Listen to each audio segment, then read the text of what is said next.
Hi, and welcome to the Word of the Week. This week's word is wealth. Now, keeping with our theme of the month of a fruitful life, wealth is kind of, I guess, the ultimate goal most of us are looking for in terms of having that kind of fruitful life. It's the things that we accumulate. Basically, by definition, wealth is an abundant supply. So as we're doing all of the work that we do in our lives, the end result, that's going to be our wealth. Do we have an abundant supply? And a lot of people, may feel like they don't, and especially we're experiencing, tough economic times. So a lot of people are feeling that they don't have the kind of wealth that they would like or once had. Well, that's only one type of wealth. That's financial wealth.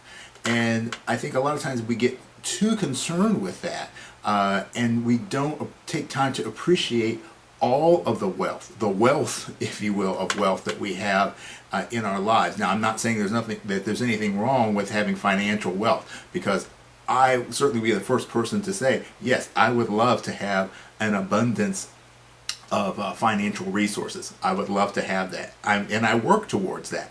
However, that's just one very small thing. That's one small component of the kind of wealth that we can and should, and most of us do experience, but we take for granted.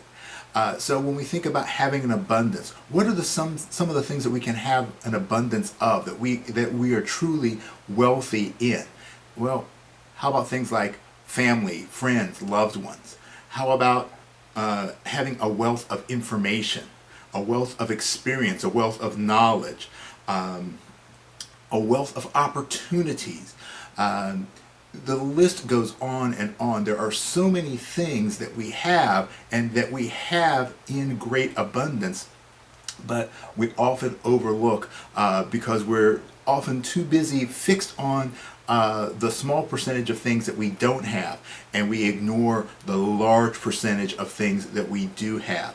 As was mentioned in our write-up, one of the students here at the school, Doug Stockton, had posted a little quote on his Facebook page from Bernard Meltzer, which says, "The real measure of your wealth is how much you'd be worth if you lost all your money." And that sums it up right there. There are so many things that we have, and there's so many things that we contribute, because that's one of the things that hopefully, that if we have a lot of financial wealth, that we will contribute that we will give back some of what we have. But we have so many other things that we can and should be giving back to the world. So what I would encourage you to do is to sit down and take stock of the things that you do have, and you have in abundance.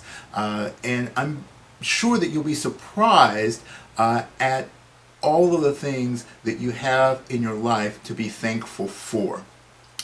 It's a great process to go through, and it's very eye-opening, and it really helps to bring you back into focus on how great your life is, regardless of some of the circumstances that may be going on, some of the things that are negatives in your life.